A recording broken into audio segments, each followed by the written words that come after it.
Before we talk about the different types of IP addressing, let's put down some very important definitions. The first, TCP IP. Plenty of times people refer to them as if they're one and the same, but they're not. TCP and IP, there are two protocols in the IP suite. TCP stands for Transmission Control Protocol, and IP stands for Internet Protocol. The IP suite itself is the set of rules and conditions for devices to communicate with one another. These rules, they dictate what criteria each device needs to meet before it can be allowed to communicate with another device. Any device that does not meet these criteria, they simply cannot communicate on a network. Now, what is a network? A network is any system that allows two or more computing devices to communicate with one another. If you have this switch, just this switch, and you connect two computers to that, or a computer and a printer, for instance, and the computer has an IP address, the printer has an IP address, the computer can reach the printer to print on that printer. That's a network. It does not mean that you have the ability to go and surf the internet. It simply means that two devices can communicate with one another. Plenty of the times, people mistake a network for the internet. The internet and the network are not necessarily one and the same. The internet functions because of networks, but a network does not need the internet for it to function. Anytime you have two computing devices that can communicate with one another using the rules of IP, you have a network. Now, there can be different types of network, and that's what we touch on right now. Local area network. That's a network like the one we have seen in the diagram before. You think about this, where it is inside of one branch office. That's where I am right now.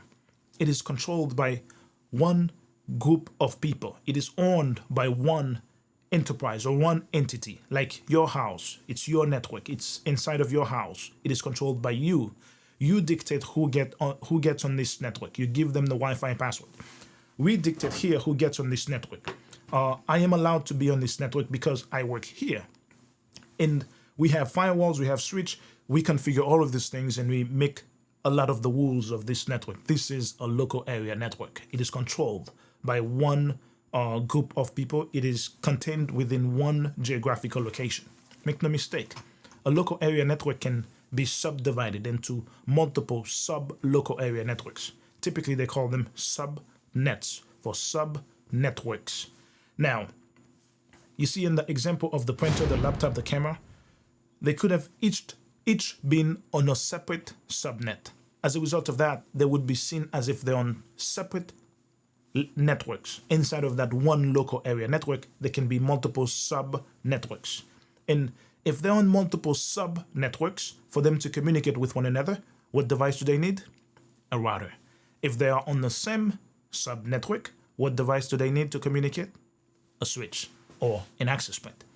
If they need security, they need a device to inspect the traffic to make sure it's not malicious, if it is allowed, etc., etc. You send that to the switch, to the firewall, so the firewall can inspect and make that determination for you. And very importantly, if they are going to exit outside of that local area network, you definitely need the firewall to make sure that only things that you allow are exiting your local area network to go out to the internet. There's another type of network that we must touch on. It is the WAN, the Wide Area Network.